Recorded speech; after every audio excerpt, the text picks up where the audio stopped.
보살이라고 하는 게 경전에서 그렇게 표현이 됩니다. 부처님께서 중생을 교화하거나 설법을 하거나 하는 많은 일들을 하실 때 그 옆에서 부처님을 도와주는 존재들이다 이렇게 얘기를 하는데, 그걸 인격체로 본다는 것은 제가 볼 때는 조금 무리수가 있어요. 그거를 인격체에 적용시킬 수는 있어요. 정말 필요하지만 사실 옆에 있는지도 모르는 사람이야, 공기 같은 사람이야 라고 얘기를 하잖아요. 그 공기가 인격체는 아니잖아요. 그런 의미로 보살을 봐야 되거든요. 그래서 우리 정신에 어떠한 생각, 깨달음이 일어나도록 만들어주는 수많은 서포트해주고 있는 능력들, 그거를 불교에서는 보살이라고 부르기 때문에 우리가 하나의 생각, 예를 들어서 반가워요 라고 생각을 하려면 일단 세상을 보는 능력도 있어야죠. 그리고 저 사람이 누구지 하고 분별도 해야죠. 기억이라는 것도 뒷받침을 해줘야 돼요. 그래야 기억 속에서 저 사람을 찾아서 그때 만났지 라고 기억에 있는 걸 끄집어내죠. 그리고 지금 이 사람은 내 기억에 있는 이 사람과 같은 사람이야 라고 판단을 하고 다시 보니까 반갑습니다 라고 또 인사를 건네잖아요. 과연 여기에 우리의 정신의 능력의 종류, 무수한 능력들이 필요하거든요. 이 능력 하나하나를 다 불교에서는 보살이라고 얘기를 했던 거예요. 이 보살이라고 하는 게 작동을 하면 저 왼수 같은 건 또 왔네 라는 생각도 일어나요. 그렇죠? 하지만 이 생각은 지혜롭거나 올바른 생각이 아니라 오해 때문에 만들어진 중생이라고 얘기해요. 아주 질투나서 못 살게 해서 쟤만 보면 언젠가 내가 저 골탕 먹여야지 라는 생각이 일어날 때도 누가 움직여줬냐면 수많은 보살들이 움직인 거예요. 그러니까 이건 넓은 의미에서 보면 모든 중생들이, 그리고 강아지한테도 보살이라는 능력은 똑같이 갖춰져 있는 거예요. 근데 이 위대한 보살이라는 능력으로 과연 어떤 중생을 만드냐는 그 사람에게 달려있는 거잖아요. 그래서 보살이 중생을 만들기도 하고, 보살이 모여서 누구를 모시냐면 부처를 모시기도 해요. 이건 뭐냐면 온전한 완벽한 깨달음을 일으킬 때는 중생이 아니라 부처를 만들어낸다. 그래서 부처님 옆에 보살님들이 양쪽에 있잖아요. 협시보살이라고 하잖아요. 하나의 깨달음을 만들기 위해서는 많은 보살들이 필요하다는 걸 상징적으로 보여주는 거예요. 그래서 부처님 한 분에 많은 보살님들이 붙어있는 이유가 무슨 피라미드식 무슨 관료제를 얘기하는 게 아니라 하나의 깨달음, 우리의 깨달음, 오늘 차가 되게 좋은데요? 라는 깨달음이 일어나려고 해도 맛보는 능력, 이게 무슨 차인지를 아는 능력, 그리고 저 사람에게 어떤 표현을 해야 되는지를 생각할 줄 아는 능력, 수많은 능력이 동원돼서 나오는 거예요. 이거를 보살이라고 생각을 하는 거예요. 하나의 생각이 탄생하기 위해서는 수많은 보살들이 움직여줘야 된다. 어떤 종교의 영역이 아니라 우리 정신의 구조를 설명할 때는 필수적인 이 보살이라는 개념이 나오게 되는 거죠. 시간이 지나면서 보살님들한테 이렇게 빌면 소원 들어주는 이런 식으로 불교가 이제 변해온 거예요. 실질적으로 그 보살의 의미는 그렇지는 않다. 인격체가 아니다. 역행이라고 했잖아요. 그 역행은 순행 보살의 반대말이에요. 순행은 흐름을 따라가는 보살이고, 역행은 흐름을 거스르는 보살이에요. 그러니까 내가 되지 않을 것을 억지로 노력해갖고 이거는 죽어도 해야 돼 라고 노력할 때도 보살은 작동을 해주고, 오늘 좀 쉬어야겠다 띵가띵가 하고 방에서 넷플릭스 보면서 놀 때도 보살은 작동을 하는 거예요. 어느 게 힘들겠어요? 안 되는 걸 하려고 노력할 때가 힘든 거잖아요. 그때를 역행보살이라고 해요. 사실은 똑같이 보살인데 거기에 이름을 그냥 붙인 거예요. 같은 보살들인데 같은 능력들인데 즐거울 때는 역행이라고 안 하죠. 나에게 어려운 일이 닥쳤을 때 이 힘든 일을 보고 내가 좌절을 하거나 원망을 하거나 분노를 하게 되면 이 일이 지금 나의 기억에 어떤 씨앗으로 심기는지를 생각해 보는 거예요. 그래서 오늘 출근하다가 넘어졌어요. 그래서 무릎을 깠어요. 정말 아침부터 정말 재수없네 이거. 넘어진 김에 회사를 그만둬야겠다 이렇게 생각할 수도 있잖아요. 그죠? 안 그래도 오기 싫은데. 근데 그게 아니라 넘어지고 나서 내가 넘어진 것 때문에 저 앞에서 교통사고를 피했을 수도 있어. 행자생활 때 너무너무 힘들고 고생스러웠는데 그 순간 그 시절에는 그게 엄청나게 저에게 큰 고난으로 느껴졌어요. 그리고 제가 반드시 그걸 넘어서야 할 어떤 숙제처럼 느껴졌는데, 지금 생각해보니까 그 시간, 힘들었던 그 시간이 없었다면 지금 이 자리에 있는 보만이는 없었겠죠. 그렇게 보면 내가 지금 행복하다면 과거에 힘들었던 일들은 다 이 행복을 위해서 있었던 거구나 라고밖에 생각할 수가 없잖아요. 그러면 그때는 힘들었다고 치자고요. 그럼 힘들었으면 이건 순행보살이에요, 역행보살이에요? 역행보살이죠. 힘듦으로 끝나면 사실 그걸 보살이라고 이름도 안 붙여요. 그냥 지긋지긋했어 이렇게 얘기할 거예요. 근데 그 힘든 일 때문에 지금 내가 편안하고 행복할 수 있다면 내 주변, 내 뒤에 있었던, 내 지난날에 있었던 모든 아픔들은 전부 다 내가 행복하게 하기 위한 역행보살이었다라고 제가 설명을 드리는 거예요. 제일 중요해요. 그게 처음이자 마지막. 부처님께서 그러셨거든요. 이런 말씀을, 비유를 드시는 거예요. 인도에도 지금의 어떤 유신론적인 종교 수행을 하신 분이 많이 있었거든요. 그리고 심지어는 그게 환생하고도 연결이 돼서 나는 죽은 다음에 천상에 태어날 거야 라는 것이 이 삶의 목표인 수행자들이 있었어요. 특히 고행주의자들은 자기의 몸을 정말 극도로 고통을 주어서 이 육신에 끄달리는 우리의 정신이 육신의 극한의 고통을 줌으로 해서 육신으로부터 독립적으로, 개별적으로 자유로워지는 것을 이 사람들은 목표로 삼는 거예요. 그렇게 수행하다가 죽으면 천상에 행복한 곳에 태어난다 이렇게 얘기를 하는 거예요. 천국이 있습니까? 라고 부처님한테 여쭤봐요. 제자가. 그랬더니 이렇게 비유를 하세요. 내가 어젯밤에 클럽 가봤죠, 부사님? 아니요. 안 가봤어요? 안 가봤어요? 대답이 약간 늦게 나왔어요. 클럽 가서 신나게 놀았어요. 예를 들어 자랑하는 거예요, 우리 부살님이. 다음날, 야, 나 어제 클럽 가서 놀았는데 진짜 멋있는 남자하고 나 어제 밤새도록 놀았다? 이렇게 얘기한 거예요. 반응이 어때요, 그러면? 오, 누군데? 그 사람 누군데? 갔네. 다녀왔네. 정확히 알고 있잖아요. 진짜? 누군데, 그 사람? 그 사람 어디, 키가 커? 아니, 몰라. 무슨 말이야? 키가 큰 줄 모른다는 게. 그 사람 어디, 집이 어디래? 몰라. 그 사람은 얼굴이 좀 밝어? 아니면 좀 구릿빛으로 약간 남성적이야? 얼굴 색깔이 어때? 몰라. 그 사람 이름이 뭐야? 몰라. 그 사람을 만났다라는 얘기 말고는 아무런 정보가 없는 거예요. 그 사람을 옆에서 다른 사람이 본 사람이 있어? 아니? 그럼 믿을 거야, 안 믿을 거예요? 믿기 힘들죠. 그게 천국이라 그러셨어요. 있다는 얘기는 들었지만 간 사람도 없고 그게 어디 있는지도 몰라요. 어디?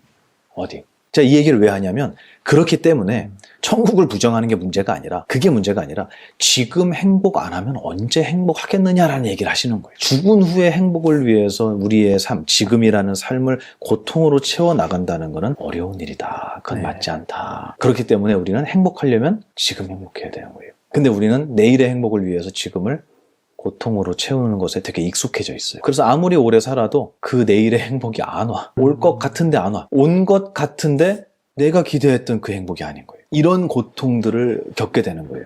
그래서 지금 이 순간에 지금 촬영 우리 하고 있잖아요. 이 순간에 여기에 지금 막 배 아프고 심장 아프고 이런 분 없잖아요. 그죠? 그리고 지금 막 전화 와갖고 가족 중에 누가 아프다고 연락받은 분도 없잖아요. 지금 이 순간에 이런 일을 우리가 할 수 있다는 자체만으로도 나에게 허락된 정말 최고의 행복이 아닌가라는 생각을 할 줄 알아야 되거든요. 근데 그걸 잊어버리고 사는 거예요. 그러니까 지금 내가 얼마나 행복한지를 느낀 사람은 지난날의 모든 나의 아픔, 힘든 일들은 나의 지금 이 행복을 위해서 있었던 거구나. 그래서 내가 이 법을 만났고 스승을 만났고 이 행복한 길에 들어섰구나 라고 한다면 지난날의 모든 일은 역행보살이다. 조금 힘들긴 했지만 순행, 순리대로 가진 않았지만 하지만 그 일 때문에 지금 나의 행복을 얻었다면 그것이 바로 나의 역행보살이었다. 옛날에 행복했어도 지금 울잖아요. 그럼 울려고 행복했던 거예요. 가장 대표적인 게 사기받는 분들이에요. 나 왕년에 잘 나갔다고 하면서 웃냐고요, 그분이. 안 웃어요. 못 웃어. 나 옛날에 이렇게 돈이 많고 이렇게 부자였는데 홀랑 다 털린 거예요. 그래서 지금 빚쟁이 빚더미에 올라와 있다면 이 사람의 과거를 떠올리는 것이 과연 그 사람에게 행복일까? 아니잖아요. 그러니까 지금 불행하면 아무리 잘 살았어도 지금 불행하기 위해서 그렇게 살았던 거 아니냐고 저희 스님께서는 말씀하셨어요. 제일 중요한 건 이 순간에 우리가 얼마나 난 정말 행복하게 살고 있구나 라는 걸 느끼고 있느냐. 이게 나의 지난 날을 한 번에 다 바꾸는 거예요. 1600년 전에도 똑같이 얘기했어요. 나는 하루도 일을 하지 않으면 살 수가 없고 내 자식들이 맨날 울고불고 내 신부는 너무 천하고 천민이고 나는 행복해질 기약이 없는데 부처님 지금 말씀하신 게 나에게 무슨 이익이 있느냐고 똑같이 여쭤봐요. 그땐 더 하죠. 제도적으로 신분제도가 있어버리니까 유리천장 얘기하잖아요, 요즘에. 그때는 유리가 아니고 그냥 벽돌로 막혀있어요. 보이지도 않아요, 그 너머가. 이 상황에서 내가 어떻게 행복할 수 있느냐라고 부처님 말씀하세요. 정말 중요한 게 뭐냐면 기본적으로 우리가 살고 있는 세상의 디폴트 기본값은 고통이에요. 그리고 이게 왜 고통입니까? 그럼 어쩌라는 겁니까? 죽으라는 겁니까? 이렇게 극단적으로 얘기하면 안 되는 이유가 이 세상을 누가 찾아왔냐면 내가 찾아온 거예요. 불교에서는 이 세상에 내가 태어난 이유를 우연이나 누군가가 점지해준 운명으로 태어난 게 아니라 내가 이 세상에 태어날 수밖에 없는 전생의 원인을 지었다라고 표현을 해요. 지금 내가 이 부모님, 우리 부모님 밑에서 태어난 것도 역시 나의 업보예요. 그래서 부모님한테 내가 언제 나달라고 했냐고, 당신들 멋대로 놔놓고 왜 나한테 이렇게 힘들게 하냐라고 그렇게 반항하는 친구들이 있어요. 제가 그렇게 얘기해줘요. 나는 하나도 망가지지 않은 완전한 육체를 만들었는데 너는 뭔데 내 허락도 안 받고 그걸로 찾아 들어왔냐고. 라고 얘기하셔야 된다. 나는 몸뚱이만 만들었지 정신을 만들 수는 없잖아요, 부모님이. 네. 완벽한 육체를 만들어줬는데 어. 너 왜 허락도 안 받고 이렇게 말 안 들을 거면서 왜 차고 들어와갖고 나 이렇게 힘들게 해? 어. 라고 얘기하시라고 제가 농담으로 이렇게 얘기했어요. 네. 제가 웃자고 하는 얘기지만 기본적으로 우리가 이 세상에 온 것은 나의 전생의 업보 때문이다. 네. 분명히 원인을 내가 지었다 라는 것을 부처님은 전제하세요. 하지만 어찌됐든 이 세상에 태어났는데 여기를 둘러보니까 여기는 고통이 가득한 세상이다. 인정하지 않을 사람이 있을까 싶어요, 저는. 네. 그리고 지금 인정하지 않으신다고 해도 제가 그분을 설득할 마음은 없어요. 왜냐하면 시간이 그분한테 증명해 줄 거예요. 늙음과 병듦과 죽음이라는 시간이 올 때 아, 이 세상은 정말 힘든 곳이구나. 그리고 이 세상이 어떻게 돌아가는지, 이 세상에 살고 있는 사람들이 서로를 얼마나 반목하고 서로가 잡아먹으려고 하는지, 그리고 돈이나 명예 앞에서는 양심이나 정의, 도덕, 윤리 이런 것들이 정말 휴지 조각이 되는지를 경험을 누가 시켜주냐면 시간이 시켜줄 거예요.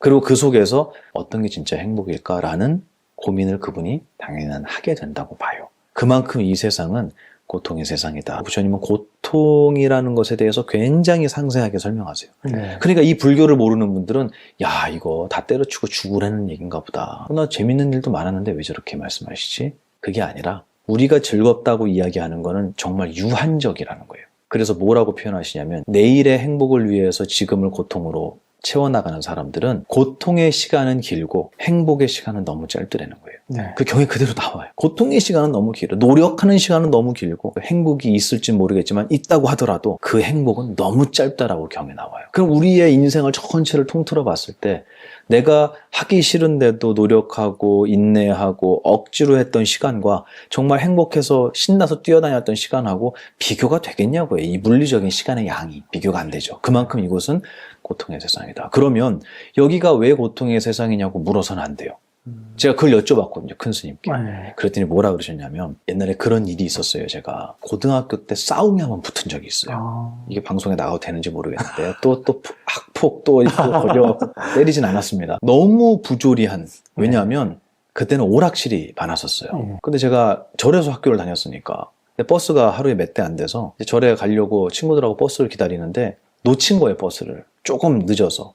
그러니까 1시간 넘게 기다려야 또 다음 버스가 와요. 시골이라서. 그 시간 동안 놀 게 없잖아요, 고등학생들이. 오락실 가서 놀자. 그래서 시간 때우러 갔어요. 근데 거기서 머리를 노랗게 물들인 선배가 있어요. 자퇴했어요. 그분이 누군지 알아요. 담배를 뻑뻑 피는 거예요. 이제 고등학교 2학년밖에 안 됐거든요. 내가 1학년이었으니까. 근데 뭐가 잘 안 됐나 봐요, 게임이. 일어나더니 그 담배불을 그 앞에 앉아있는 중학생 머리에다 집어 던진 거예요. 머리에서 불똥이 팍 튀면서 얼마나 뜨거워요, 담배불이. 말도 안 되는 짓을 한 거죠. 깜짝 놀라서 뒤를 탁 쳐다봤는데 너무 무서운 형이 앉아있으니까 얘가 아무 말도 못하고 그냥 가만히 서 있는 거예요. 이 상황이 됐어요. 팀장님 어떻게 하실래요? 그걸 봤어요, 앞에서. 불의를 보면 꼭 참아야 되는 거예요. 저는 도저히 참을 수가 없었어요. 그리고 참지 않는 게 올바른 거라고 믿었어요. 저도 그분하고 싸우기 두렵죠. 근데 거기서 싸운 거예요. 경찰서 갔겠죠?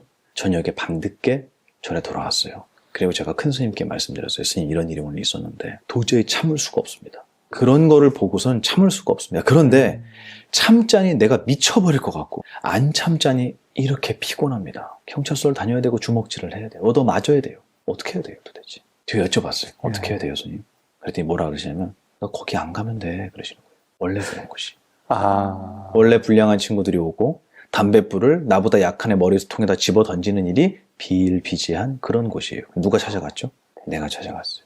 그래놓고 스님 여기를 어떻게 바꿔야 되냐고 묻는 거예요, 지금. 그래서 뭐라고 비유를 들으셨냐면 너가 비행기 타고 아프리카에 가서 야, 여기가 사람 살 만한 곳이냐, 이게? 이렇게 더워서 어떻게 살아? 저 사람 너무 불쌍해. 그러니까 나 이 아프리카를 좀 시원하게 만들어야겠어. 가능하겠냐 그러시죠. 이 세상이 고통의 세상이라고 이야기하시는 것은 여기가 정말 힘든 곳이고 나는 어떻게 살아야 행복할 수 있을까? 이 힘든 세상에서 원래 다 그런 거야 라는 말 말고 어떻게 하면 이 속에 사는 사람들을 조금이라도 행복한 길로 이끌 수 있을까라는 생각을 하는 마음이 넓은 큰 위대한 스승의 길로 안내하기 위해서 부처님이 설명을 하시는 거예요. 이렇게 힘들어. 너만 힘든 거 아니야. 다 힘들어. 그러니까 이 힘들지 않은 법을 공부하면 너는 이걸 어떻게 해야겠어? 나가서 사람들에게 전해야 되지 않겠어? 이 세상을 맑히기 위해서 노력을 하셨던 거예요. 제가 드리고 싶은 말씀은 뭐냐면 원래 이것은 그런 것이에요. 그럴 수밖에 없어요. 우리가 거기로 왔어요. 그러니까 아무리 노력해도 세상이 바뀌겠습니까? 정말 어려운 일이에요. 이거는.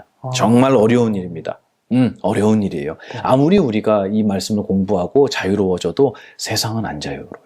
그래 모든 거는 소리고 그래 난 아무렇지 않아 해도 나한테 해코지 하는 사람을 막을 수는 없어요. 이 세상은 그런 곳이에요.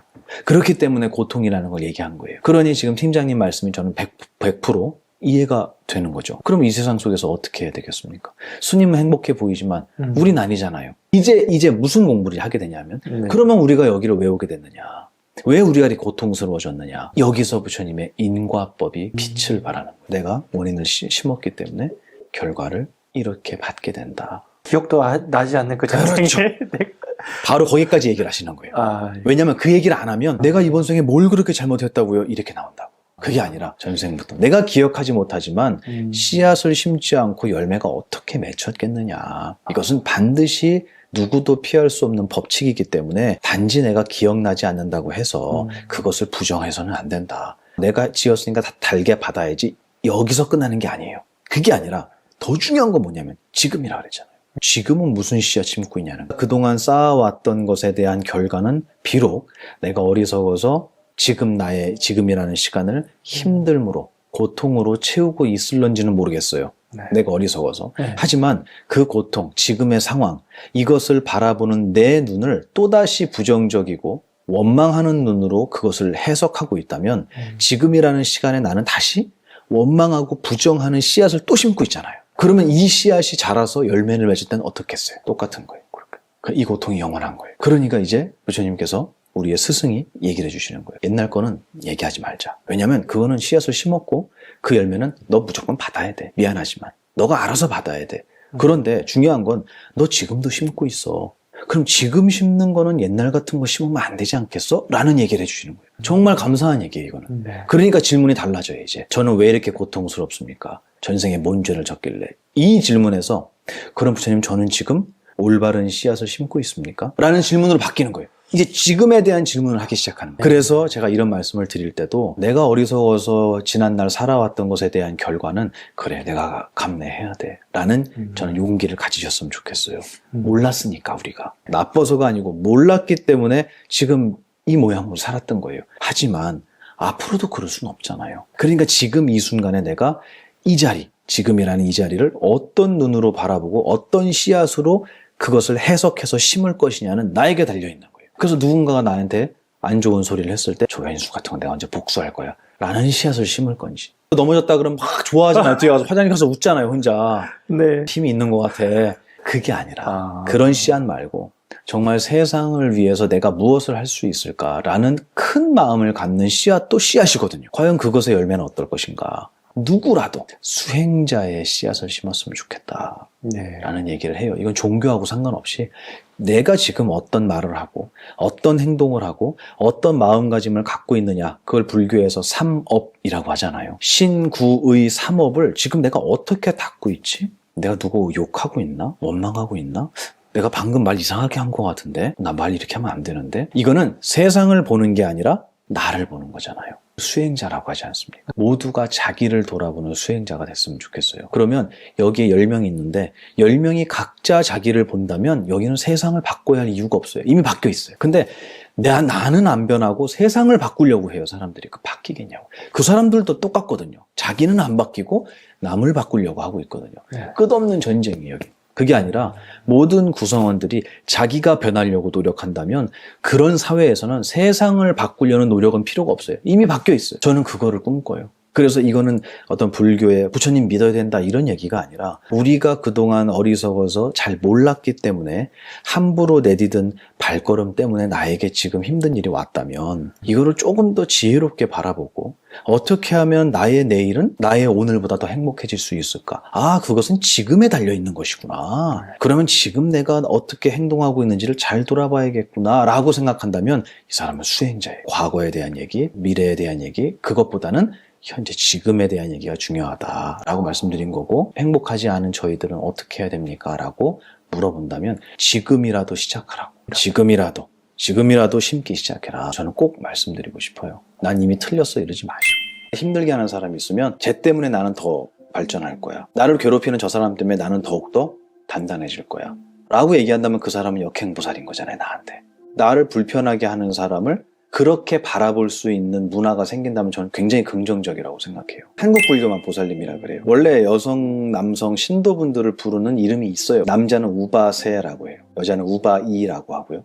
근데 그런 말이 있는데도 한국 불교에서는 그걸 안 쓰고 보살님이라고 붙이는데 그 이름을 붙이게 된 이유에 대해서 제가 여러 어른들한테 여쭤봤어요. 굉장히 의미 있는 답을 해주신 게 뭐였냐면 보살이라는 얘기는 되게 특이한 게 뭐냐면 지금 저희가 대화하잖아요, 이렇게. 그럼 대화하면 듣고 말하고 그 사람의 표정을 보고 이렇게 한단 말이에요. 그럼 뭐만 보이죠, 여기서? 중생만 보이는 거예요. 결과만 보이는 거예요. 보살은 안 보여요. 하지만 보살은 그 모든 걸 만들어내잖아요. 그래서 어떻게 표현을 하냐면 보살은 중생을 만들어내고 숨는다고 표현해요. 원망이라기보다는 고생시킨 거죠, 저를. 제 마음을. 네, 고생시켰던 건데 저는 어떤 사람이 아니에요. 제 자신의 어떤 모습이에요. 그게 제일 원망스러웠어요. 그게 뭐였냐면 저는 옳고 그름이 되게 강한 사람이었거든요. 근데 그게 자기한테만 강하면 되잖아요. 근데 꼭 자기한테서 벗어나서 남들한테도 그 잣대를 들이대요. 그런 사람들의 특징이에요, 그게. 참지를 못해요. 나도 내가 누군가한테 쓴소리를 하려면 당신 그렇게 살면 안 돼! 라고 얘기하려면 나도 그렇게 살면 안 되잖아. 그러니까 자기한테는 끊임없이 정말 가혹한 거예요.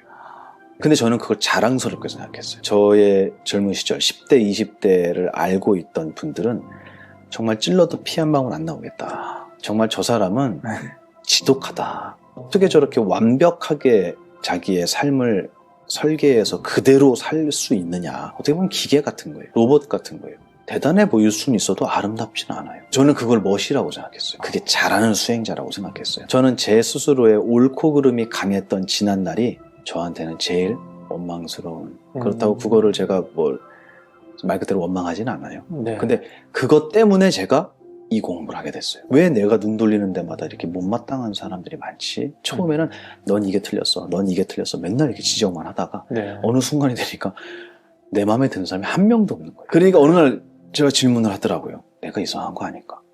그래서 주변에서도 그런 얘기를 하는 거예요. 그래서 농담으로 제가 출가하고 나서 한참 뒤에 대학 때 만났던 같이 만났던 그 동기분들을 사석에서 딱 한 번 만났어요. 딱 한 번. 처음이자 마지막에 지금까지. 보살님이 어떤 네. 여성분이 저하고 동기였어요. 저한테 그러는 거예요. 학교 다닐 때 나 스님 되게 좋아했다고 얘기를 하는 거예요. 그러면 그때 고백을 하지 그랬어요. 제가 이렇게 얘기를 했어요. 그때 고백을 하지 이제는 스님에서 틀렸는데. 네네. 그분이 하는 그 다음 말이 저한테는 충격이었어요. 에이 스님 누울 자리를 보고 다리를 뻗는 거죠. 이렇게 얘기하는 거예요. 스님한테 그 얘기를 했다가는 그 동국대 도서관 앞에서 무릎 꿇고 혼날 것 같았대요. 그분도 그걸 알면서도 마음으로는 좀 좋아하신 거예요. 그럴 수 있죠. 누군가를 좋아할 수는 있잖아요. 네네. 근데 제가 충격받은 게 그거였어요. 아, 내가 그런 사람이었구나. 동기가 아니라 친구가 아니라 형이 아니라 오빠가 아니라 선생님 같은 선생님 사람이었대요. 같아요. 그게 칭찬일 수도 있지만 저의 모습을 한마디로 정의해 준 것 같아요. 그래서 그 자리에서는 웃으면서 넘어갔지만 그 말이 계속 마음에 남는 거예요. 아, 내가 그런 사람이었구나. 누구 하나도 마음에 품어줄 수 없는 사람이구나. 아니, 나를 좋아한다는 얘기도 못하는 사람인데 당신에게 이런 문제가 있어요는 나한테 누가 얘기를 해줄 수 있었을까? 그 생각이 드니까 저의 그 모습이 진짜 원망스러운 거예요. 정말 모자랐구나. 정말 어리석고 편협되고 이기적이고 못났다. 라는 생각이 많이 들었어요. 그거를 제가 발견한 순간부터 갑자기 제가 나사가 풀리기 시작한 거예요. 그리고 저희 어른께서는 그걸 좋아하셨어요.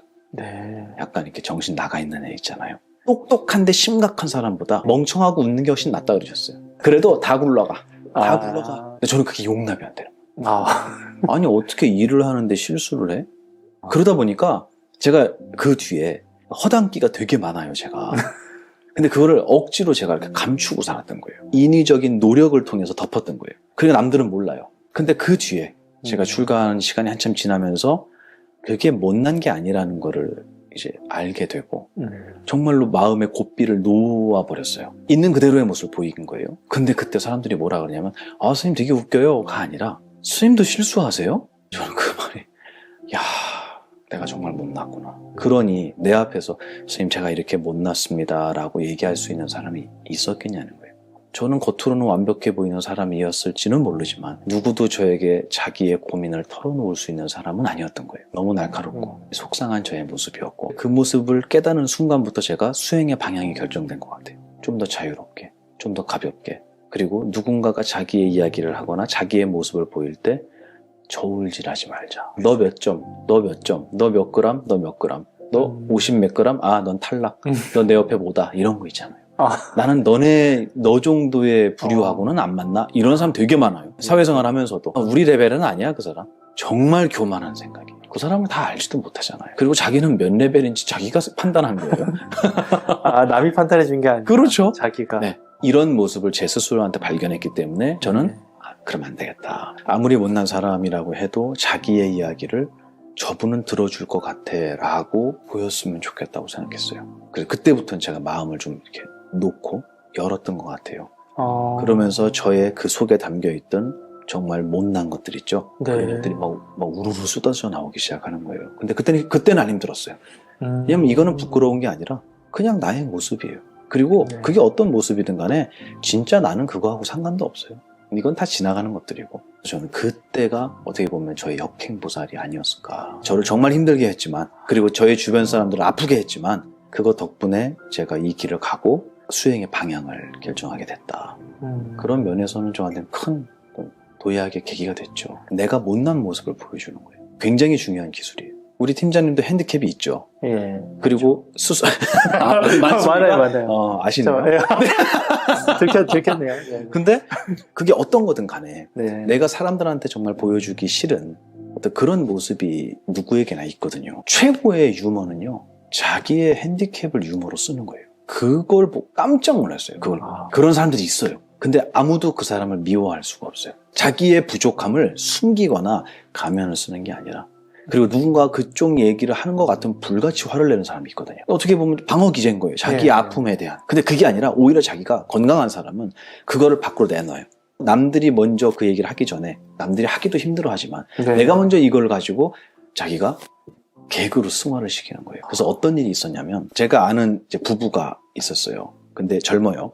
남편의 친구가 있는데 이 친구가 보육원에서 컸던 거예요. 어릴 때 굉장히 큰 화재가 나서 부모님이 다 돌아가시고 이분만 살았어요.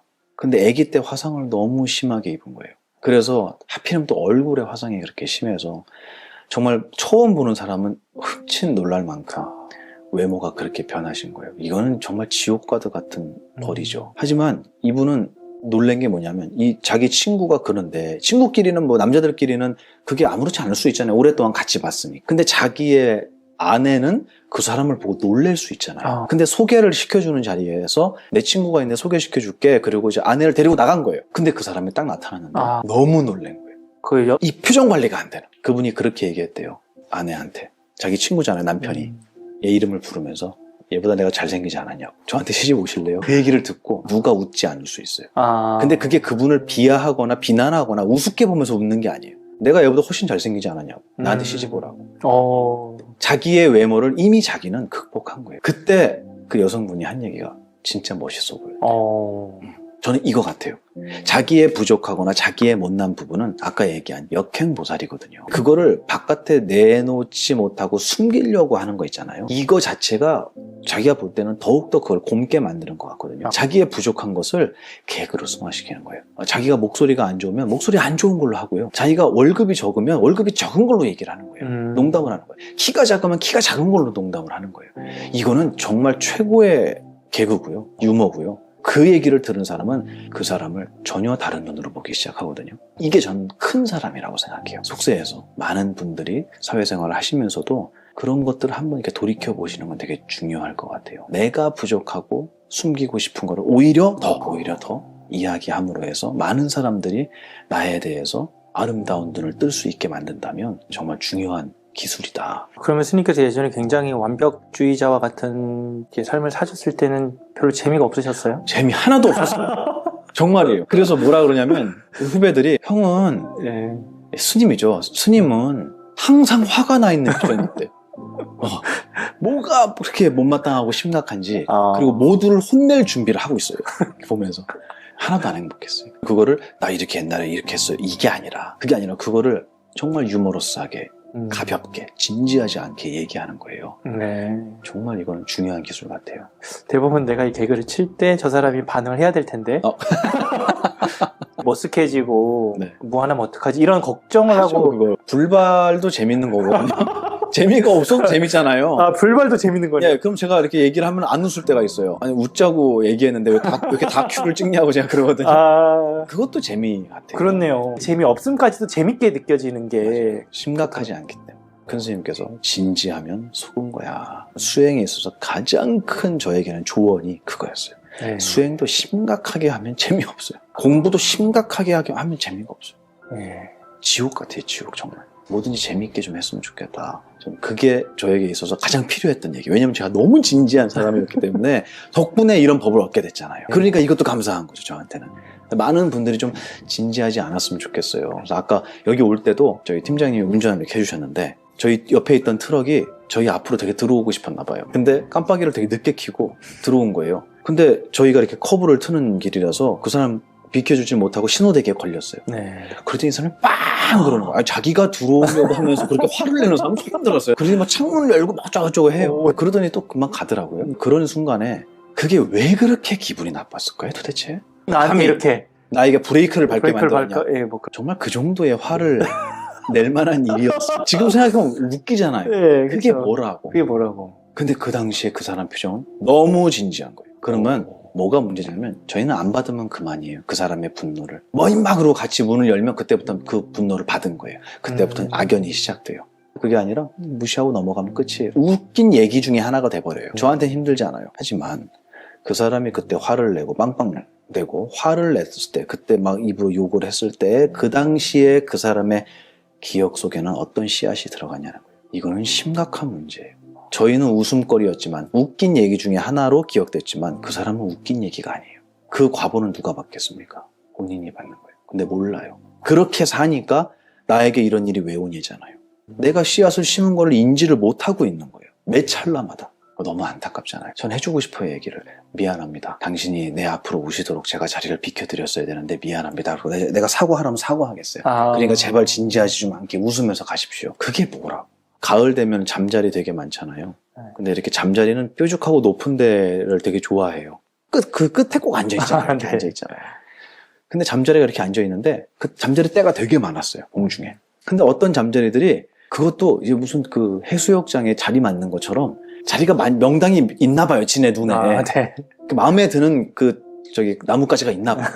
거기만 자꾸 몰려요, 애들이. 가만히 보면 그래요. 근데 이게 앉아있는데 다른 잠자리가 거기 근처에 빙빙대고 막 앉으려고 그러잖아요. 그럼 얘가 화를 버럭 내면서 그 잠자리를 확 쫓아가고 쫓아내요. 네. 그리고 얼른 자기 자리로 다시 돌아와서 앉아요. 표정이 얼마나 의기양양한 줄 아세요? 그 잠자리. 표정이 보이세요? 보이죠? 자세히 보면 보여요. 네. 수천만 개의 나뭇가지 중에 하나를 자기가 만든 것도 아니에요, 그거. 그냥 올라타서 앉아있어요. 누군가가 그걸 뺏으려 오는 것 같다는 판단이 드니까 쫓아내는 거예요. 잠자리들이 그 서로를 쫓아내. 미안하지만 가소롭지 않습니까, 정말? 그게 뭐라고. 그러니까 제가 얘기하고 싶은 건 그거예요. 조금 우리 힘 빼고 진지하지 않게 살면 얼마나 행복한 것이 많은지가 그때 보이기 시작하더라고요. 이건 제 얘기예요. 제가 그랬어요. 그까짓 게 뭐라고. 누군가가 내 앞에 불편한 모습이나 나의 기준에 미달되는 모습, 말, 행동을 했다 하더라도 그 사람한테 화를 낼 자격이 있는가요, 저한테? 그 사람을 꾸중하고 소리 지르고 호통칠 만큼 난 자격이 있는 사람인가? 그렇진 않거든요. 그때는 그 사람은 그냥 그럴 수 있지. 용서해주면 안 될까요? 누가 내 앞에 갑자기 끼어들어도 좀 용서해주면 안 될까요? 그게 뭐라고. 그거 용서를 못하는 거예요. 그리고 거기서 피의식일까요? 엄청 심한 거예요. 피의식이에요. 네. 그걸 깊게 따지고 들어가면 진짜 그런 걸 분석을 해서 들어가잖아요. 제가. 그러면 본인은 자기한테 큰 병이 있다고 느껴질 정도예요. 저는 그렇게까지 얘기하고 싶진 않아요. 그냥 좀 용서해 줬으면 좋겠어요. 엘리베이터 타려고 하는데 누가 열린 버튼 눌러주려고 하다 닫힌 버튼 누르는 경우 있어요. 그러면 문이 닫히잖아요. 갑자기 문에 부딪히면서 우당탕 하고 들어간대요. 그 안에 있는 사람을 이렇게 째려보고 있는 거예요. 내릴 때까지. 내가 타려는 거 뻔히 봤으면서 닫힌 버튼을 눌러? 근데 그게 아닌 거예요. 그 사람. 잘못 누른 걸 수도 있잖아요. 왜 그렇게 우리는 각박하고 서로에게 벌을 줘야 될까? 그리고 그 벌 주는 것도요, 내가 우위에 있다라는 거를 객관적으로 확인을 한 뒤에 화를 내요. 내가 저 사람한테 소리 질러도 저 사람은 나한테 반박할 수 없지 라는 것을 스스로가 확인하고 나서 소리를 질러요. 그러니까 갑질이란 말이 나오는 거예요. 내가 얘기했는데 저 사람이 나보다 더 무섭게 할 거라는 생각이 들면 얘기 안 해요. 정말 비겁한 거잖아요. 그러지 말고 좀 용서했으면 좋겠어요. 다 좀 배려하고. 그러기 위해서는 마음에서 진지함이 좀 사라져야 된다. 저는 그거를 제 수행에 굉장히 큰 화두로 삼고 있습니다. 다른 많은 분들에게 공감이 될지는 모르지만 저는 그 생각해요. 내가 언제까지 살지 모른다. 선생님 그 생각 하시는군요. 저는 되게 많이 해요. 저 그래서 옷을 안 사요. 몇 년이나 입겠다고. 저 그 생각 되게 많이 해요. 정말. 그러시구나. 근데 이게 되게 우울하거나 부정적으로 느껴지지 않아요. 저는 되게 자유로워요. 별거 아니네 이거. 나에게 필요 없는 거네. 라는 결론에 굉장히 빠르게 이르도록 만드는 저만의 주문 같은 거예요. 내가 오랫동안 이 자리를 지키고 있지 않을 거라면 남들이 나한테 뭐라고 하든 그게 중요하지 않은 것 같아요. 네. 남이 나보다 먼저 승진해도 그게 그렇게 해코지를 할 만큼 밤에 잠을 못 잘 만큼 나에게 중요한 일일까? 내가 이 회사 얼마나 다니겠다고, 내가 이번 생에 이 육신을 얼마나 더 유지시키겠다고, 그렇게 생각하면 저한테 그게 정말 컸었어요. 근데 이거는 글쎄요, 공감이 많이 되실까 모르겠어요. 내가 조금 더 아끼고 네. 조금 더 욕심을 내려놓고 베풀 수도 있고 그럼요. 그런 마음까지 내면 좀 적게 벌더라도 너무 이렇게 그런 마음을 좀 낼 수 있을 것 같긴 하거든요. 맞아요. 그게 저희 큰 스님께서 이렇게 표현하셨어요. 사람들은 많이 벌고 많이 쓰기 위해서 노력한대요. 그래서 불행해진다는 거예요.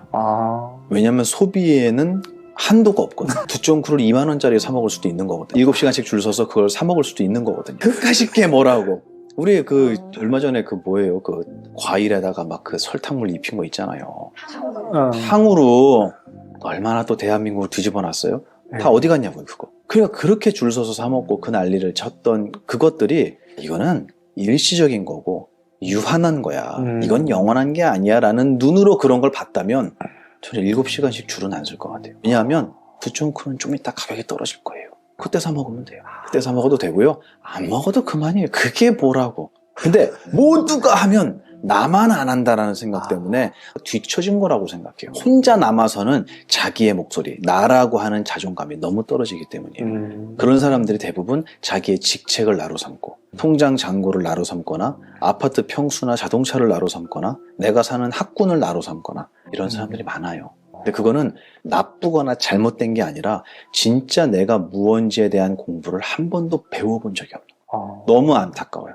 나는 두쫑쿠를 못 먹어도 그 누구에게도 뒤지지 않는, 꿀리지 않는, 완벽한 보이지 않는 정신이라는 거를 단 한 번이라도 누군가에게 증명을 받아본 적이 있으면 세상의 유행에 끄달려 다니진 않아요. 근데 그거를 배운 적이 없으니까 그런 것들 모두가 하는 것을 안 하면 나만 처지는 것 같은 생각이 드는 거예요.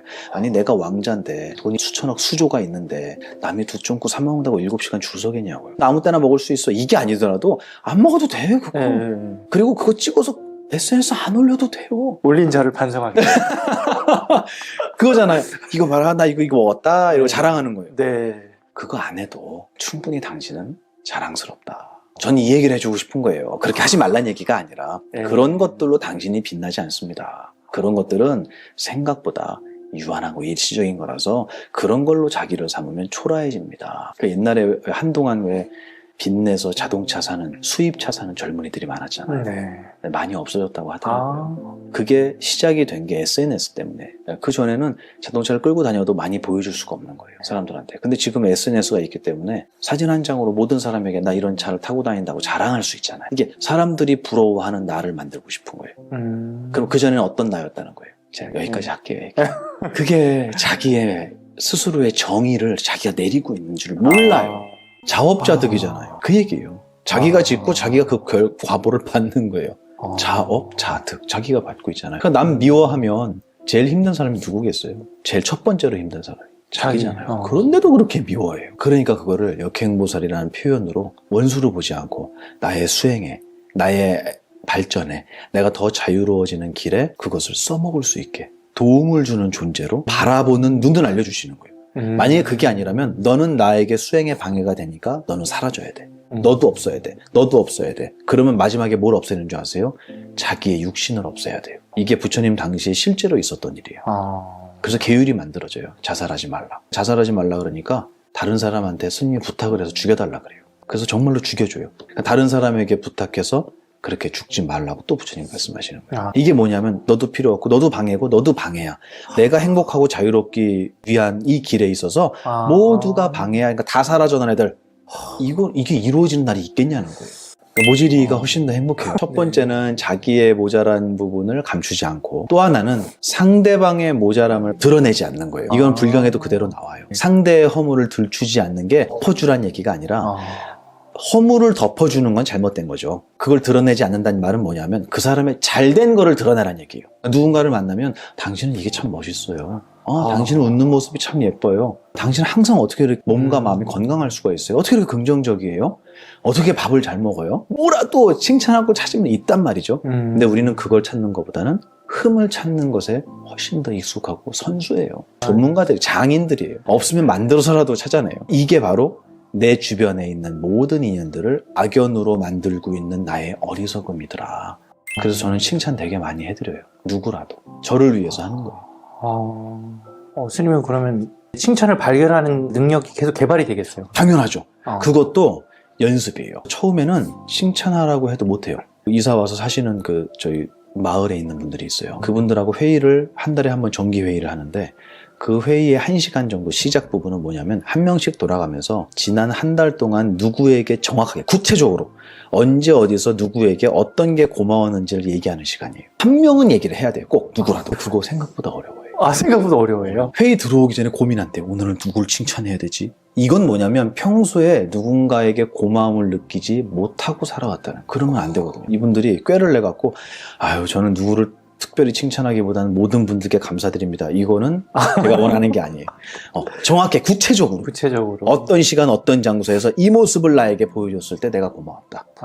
이거는 그 눈을 자꾸 개발하자는 얘기예요. 개발하자고, 발견해내자고. 그러면 그 눈이 발전을 해요. 그래서 누군가를 보면 자기도 모르는 자기의 아름다운 모습을 끄집어내서 칭찬해 주시는 거예요. 그걸 가장 훌륭하게 해주신 분이 석가모니 부처님. 모든 존재에게 뭐라 그랬냐면 너희들은 사라질 수 없는 정신이다. 너희들은 영원한 존재다. 라고 얘기하죠. 그게 가장, 그거보다 더 큰 칭찬이 어디 있겠어요? 열애가 네 안에 있다. 그렇죠. 부처가 네 안에 그렇죠, 있다. 그렇죠. 너가 비록 지금 어리석고 고통스러운 과보를 겪고 있다 하더라도 거울의 비유가 있잖아요. 때가 묻어도 거울은 한 번도 물든 적이 없고, 달이 비록 찌그러져도 본래의 달은 망가진 적이 없고, 허공이 아무리 먼지로 가득해도 허공 자체는 더러워진 적이 없다. 이런 설명들이 불교에 많이 나오잖아요. 이게 그 사람 안에 내면에 갖추어진 진정한 더러워질 수 없는 영원한 아름다움을 스승께서 발견해서 알려주시는 거예요. 최고의 칭찬이죠. 저도 그렇게 하고 싶어요.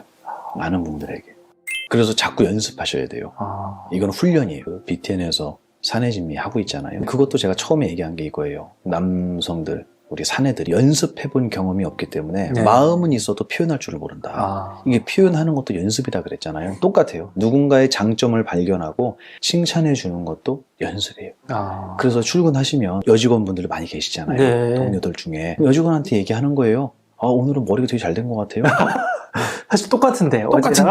난 하나도 모르겠는데. 밥을 먹든가 차를 마시든가 이럴 때도 의도적으로 생각해야 돼요. 저 사람의 좋은 점이 뭐지? 저 그거 되게 생각 많이 해요. 저 사람은 잘 웃는구나. 그럼 얘기를 하는 거예요. 우리 팀장님은 정말 이게 웃음이 사람을 되게 편안하게 하는 웃음 같아요. 끝. 이만큼만 하면 돼요. 그럼 어떻게 했어요? 이게 나의 세상을 내가 바꾸어가고 있는 거예요. 여기에 인색하면 안 돼요. 그 사람을 위해서 하는 것만이 아니라 그렇게 하면 내 세상이 밝아져요. 그러면 그 사람이 나를 보는 눈빛이 달라지거든요. 그럼 내 세상이 아름다워진 거잖아요. 근데 우리는 지적하는 것만 연습을 해오니까 내 세상이 갈수록 각박해지고, 나도 그 사람들의 어떤 기준에서 벗어나지 않으려고 이를 악물고 노력만 해야 되는 거예요. 이게 얼마나 삭막합니까? 그래서 저는 첫 번째로 알려드리는 게 고맙다고 인사하고 칭찬하고 덕분입니다. 당신 덕분에 제가 이렇게 지냅니다. 라고 인사하는 거 있잖아요. 이거부터 하자. 그리고 꼭 칭찬해주자. 그때 그 사내진미 녹화할 때 주제가 뭐였냐면은 덕분입니다. 감사합니다. 인사하는 거. 거기 직원들이 끝나고 PD들이 촬영 끝나고 엘리베이터 타면서 자기들끼리 그 얘기를 하는데 되게 어색해하면서 막 웃는 거예요. PD님 덕분입니다. 팀장님 덕분입니다. 이러고 인사를 하는 거예요. 저 옆에 있으니까 일부러 더 들으라고 하겠죠. 그러면서 막 웃어요, 자기들이. 굉장히 아름다운 문화거든요. 내가 잘나서가 아니라 누군가를 날 칭찬할 때 아이고 아닙니다. 덕분입니다. 그러면 그분이 난 해준 게 없는데 이렇게 얘기한단 말이에요. 아니라. 당신이 나를 믿어주고 나를 항상 따뜻한 눈으로 응원해주고 해주셨기 때문에 제가 오늘 이런 일을 할 수 있었습니다. 당신이 안 계셨으면 저 못했을 일입니다. 라고 얘기하면 누구라도 그 사람을 사랑하지 않을 수 있을까요? 이거는 너무 돈도 안 드는 PT 안 끊어도 돼요. 돈 안 내도 돼요. PT는 돈 내고 노력해야 되잖아요. 괜히 결정한 것 같아요. 아니, 그건 잘했어요. 잘했으니까. 네, 잘했어요. 이렇게 마음을 닦아 나가는 것은 돈이 네. 안 들어요. 언제 어디서나 할 수 있고, PT를 하면 내가 즐거워질지 몰라도 내가 건강해지잖아요. 마음을 닦는 PT는 남들도 행복해지는 거예요. 마음을 닦는 PT. 맞아요. 제가 스님한테 PT를 받고 있는 것 같아요. 받고 있는 거예요. 네. 네. 맞아요. 정확한 얘기예요. 개인 훈련이에요. 그래서 물들어가고 네. 자기가 마음에 그런 말씀들을 간직하면 이게 어떻게 종교의 영역에 있어야겠습니까? 그래서 저는 자꾸 나가려고 하는 거고, 많은 분들에게 이런 가르침을 좀 전하고, 어떤 분들은 인정하지 못하고 반박하실 분도 있겠죠. 네. 근데 그분들은 안 하면 돼요. 더 좋은 게 있으니까 그러실 거 아니에요. 예. 그럼 그분들은 그걸 하시면 되지만, 이런 말씀들이 정말 목마른 분들이 엄청나게 많다는 걸 제가 알아요. 왜냐면 제가 그랬으니까요. 완벽하고 잘났다고 생각하는 제가 저 밑바닥에 해결이 안 되는 가래들이 있었거든요. 행복하고 싶은데 그게 안 되는 거예요. 칭찬은 받을지 몰라도 행복하진 않아요. 그래서 농담으로 그런 얘기 있잖아요. 돈으로 사람은 살 수 있어요. 하지만 사랑은 못 산다 그러잖아요. 그런 거였었어요. 저는 제 노력으로는 인정은 받을 수 있지만 사랑은 못 받는 거예요. 그러니까 그때 너무 외로웠어요. 그때가 제가 얘기한 20대. 20대? 네. 저는 지금 그런데 지금부터 하면 되는 거예요. 씨앗을 심어.